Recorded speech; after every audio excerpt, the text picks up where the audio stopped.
प्रधानमंत्री कल और परसों राज्यों के मुख्यमंत्रियों से करेंगे विचार विमर्श। पंजाब के मुख्यमंत्री ने प्रधानमंत्री से गरीब कल्याण अन्न योजना को और 6 महीने तक बढ़ाने की अपील। और भारतीय जनता पार्टी की चंडीगढ़ इकाई की ओर से जनसंपर्क मुहिम के अंतर्गत की गई वर्चुअल रैली। और अब समाचार विस्तार से। प्रधानमंत्री नरेंद्र मोदी कल 16 जून और परसों 17 जून को बाद दोपहर 3 बजे वीडियो कॉन्फ्रेंस के जरिए राज्यों और केंद्र शासित प्रदेशों के मुख्यमंत्रियों और प्रशासकों से विचार विमर्श करेंगे। कल मंगलवार को होने वाली बैठक के दौरान प्रधानमंत्री 21 राज्यों और केंद्र शासित प्रदेशों के मुखियों से बातचीत करेंगे। कल ही पंजाब के मुख्यमंत्री और केंद्र शासित प्रदेश चंडीगढ़ के प्रशासक भी इस विचार विमर्श में हिस्सा लेंगे। 17 जून बुधवार को प्रधानमंत्री 15 राज्यों और केंद्र शासित प्रदेशों के मुख्यमंत्रियों से बातचीत करेंगे। हरियाणा के मुख्यमंत्री उस दिन विचार विमर्श में शामिल होंगे। मार्च में देशव्यापी लॉकडाउन होने के बाद मुख्यमंत्रियों के साथ प्रधानमंत्री की ये छठी बैठक होगी। देश में कोरोना वायरस के बढ़ रहे मामलों के मद्देनजर इस बैठक को महत्वपूर्ण माना जा रहा है, क्योंकि इस समय लॉकडाउन में ढील दिए जाने के बाद आर्थिक गतिविधियां और व्यापारिक कारोबार चलाने की छूट दी गई है। पंजाब के मुख्यमंत्री कैप्टन अमरिंदर सिंह ने प्रधानमंत्री को पत्र लिखकर अपील की है कि कोविड संकट के मद्देनजर गरीब कल्याण अन्न योजना का लाभ 6 महीने और बढ़ाया जाए। पत्र में उन्होंने कहा 6 महीने बढ़ाने से राष्ट्रीय खाद्य सुरक्षा अधिनियम के लाभार्थियों को और 6 महीने तक मुफ्त गेहूं और दालों की सुविधा मिल सकेगी। मुख्यमंत्री ने कहा कि इस योजना के विस्तार से गरीब और जरूरतमंद लोगों को अनाज की आपूर्ति यकीनी बनी रहेगी। कैप्टन अमरिंदर सिंह ने प्रधानमंत्री को इस संबंध में केंद्रीय उपभोक्ता मामले, खाद्य एवं सार्वजनिक वितरण प्रणाली मंत्रालय को सलाह देने की अपील की। प्रधानमंत्री द्वारा गरीब कल्याण अन्न योजना की पहली घोषणा के साथ महामारी के कठिन समय के दौरान जरूरतमंद लाभार्थियों को हुए लाभ का हवाला देते हुए मुख्यमंत्री ने कहा कि महामारी के कारण लगी तालाबंदी से अर्थव्यवस्था की रफ्तार तो धीमी पड़ी ही है, लोगों की आय और बचत में भी बड़ी कमी आई है। कैप्टन अमरिंदर सिंह ने कहा कि लगभग 3 महीने से आर्थिक गतिविधियां बंद हैं और अब औद्योगिक कार्य शुरू होने के बाद भी अभी कमजोर वर्ग के लोगों की आर्थिक स्थिति में सुधार नहीं हुआ है। उन्होंने कहा कि गरीब कल्याण अन्न योजना के चलते जरूरतमंद लाभार्थियों को लॉकडाउन के दौरान अनाज मिलता रहने से उन्हें खाने पीने की वस्तुओं की दिक्कत नहीं हुई। मुख्यमंत्री ने कहा कि पाबंदियों में ढील देने से संक्रमण के मामलों में विस्तार का रुझान देखा जा रहा है और आने वाले समय में लॉकडाउन और बंदिशों को रद्द नहीं किया जा सकता। उन्होंने कहा कि ऐसे समय में जरूरतमंदों को अन्न सुरक्षा की आवश्यकता है। केंद्र में नरेंद्र मोदी सरकार के दूसरे कार्यकाल का 1 वर्ष पूरा होने पर कल पंचकुला में भारतीय जनता पार्टी ने वर्चुअल रैली करके लोगों को पिछले 1 वर्ष में सरकार की उपलब्धियों की जानकारी दी। वर्चुअल रैली को संबोधित करते हुए मुख्यमंत्री मनोहर लाल ने कहा कि हरियाणा सरकार केंद्र के सहयोग से प्रदेश के लोगों को आत्मनिर्भर एवं स्वावलंबी बनाने के लिए काम करेगी। उन्होंने कहा कि राज्य की भौगोलिक स्थिति उद्योगों के अनुकूल है, इसलिए प्रदेश में उद्योगों को बढ़ावा देने के साथ साथ ई-गवर्नेंस क्षेत्र में भी कार्य किया जाएगा, ताकि युवाओं को रोजगार के नए अवसर मिल सकें। मुख्यमंत्री ने कहा कि आने वाला समय बहुत चुनौतीपूर्ण है और हरेक वर्ग के कल्याण के लिए काम करने के फैसले लिए जाएंगे। मनोहर लाल ने कहा कि एमएसएमई क्षेत्र में लगभग 50,000 इकाइयों व परिवारों को आर्थिक गतिविधियों का लाभ मिलेगा और राजस्व बढ़ेगा। उन्होंने कहा कि जिन मुद्दों को पूर्व सरकारों ने लटकाए रखा था, नरेंद्र मोदी की अगुवाई वाली सरकार ने उन पर तेजी से काम किया है। मुख्यमंत्री ने प्रदेश भर के युवाओं को पानी बचाने के लिए महाअभियान शुरू करने की अपील करते हुए कहा कि सरकार ने पानी बचाने के लिए कई योजनाएं लागू की हैं, लेकिन इन्हें जन आंदोलन बनाने की जरूरत है। इस अवसर पर केंद्रीय जल शक्ति एवं सामाजिक न्याय व अधिकारिता राज्य मंत्री रतनलाल कटारिया ने कहा कि केंद्र सरकार के साथ हरियाणा सरकार ने भी अपने दूसरे कार्यकाल में जनहितैषी फैसले लिए हैं।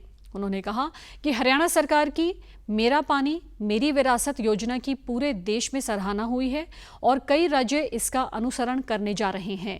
रैली को केंद्रीय कृषि मंत्री नरेंद्र तोमर, राज्यसभा सदस्य एवं प्रदेश प्रभारी डॉक्टर अनिल जैन, भाजपा प्रदेश अध्यक्ष सुभाष बराला ने भी संबोधित किया। भारतीय जनता पार्टी की चंडीगढ़ इकाई की ओर से वर्चुअल रैली कर ऑनलाइन जनसंपर्क मुहिम की चंडीगढ़ में भी शुरुआत कर दी गई है।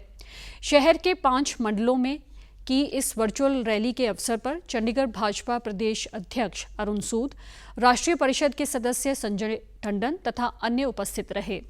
भाजपा नेताओं ने कहा कि मोदी सरकार ने वर्ष 2019 में दोबारा सरकार बनाते ही कश्मीर में धारा 370 समाप्त की, जम्मू कश्मीर तथा लद्दाख को केंद्र शासित प्रदेश बनाया, श्री करतारपुर कॉरिडोर का निर्माण करवाकर सिखों की लंबे समय की मांग को पूरा किया गया। मोदी सरकार ने नागरिकता संशोधन कानून लागू किया।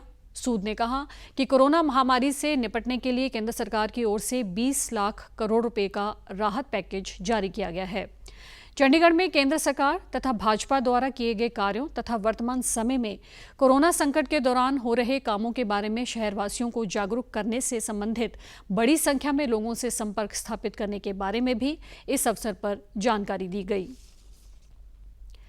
चंडीगढ़ में नए कोरोना संक्रमित मामले सामने आने के बाद शहर में कोविड-19 के कुल मामले 353 हो गए हैं।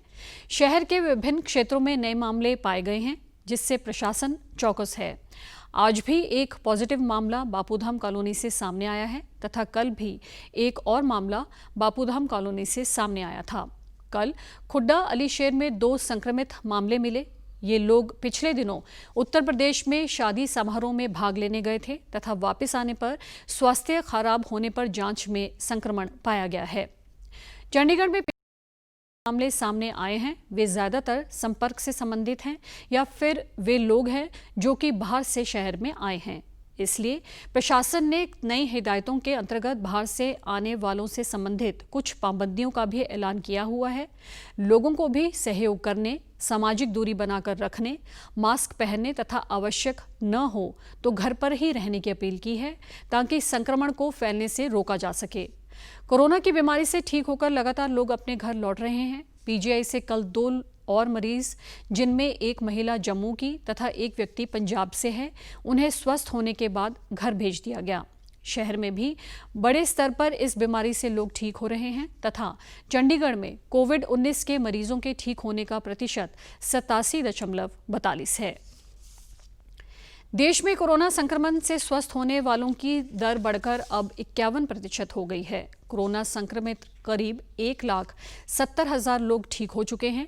पिछले 24 घंटों के दौरान 7,419 लोग संक्रमण के बाद स्वस्थ हुए हैं। देश में इस समय लगभग 1,53,000 लोग संक्रमित हैं। स्वास्थ्य और परिवार कल्याण मंत्रालय ने कहा कि पिछले 24 घंटों के दौरान 11,502 नए मामले सामने आए हैं। इन्हें मिलाकर देश में संक्रमित होने वाले लोगों की संख्या 3,32,000 से अधिक हो गई है।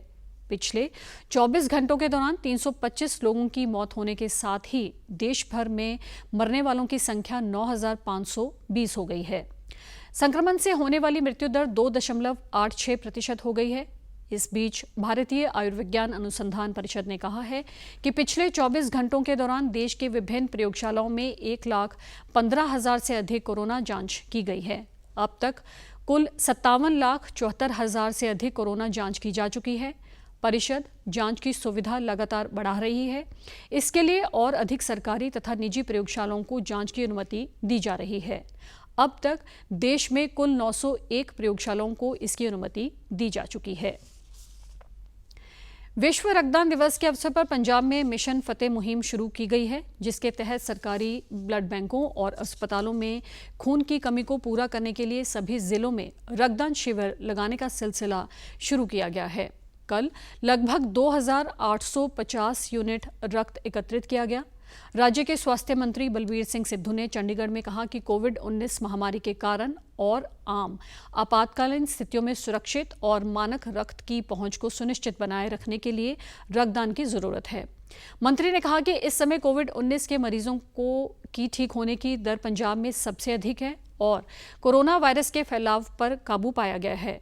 लोगों को रक्तदान की अपील करते हुए उन्होंने कहा कि खून की 1 यूनिट के साथ किसी व्यक्ति की जान बचाई जा सकती है। रक्तदान सबसे पवित्र सामाजिक कर्तव्य है और हर योग्य व्यक्ति को इस नेक कार्य के लिए आगे आना चाहिए। और अब खबरें फटाफट। केंद्रीय गृह मंत्री ने राष्ट्रीय राजधानी दिल्ली में कोविड-19 से निपटने के उपायों की सर्वदलीय बैठक के दौरान की समीक्षा।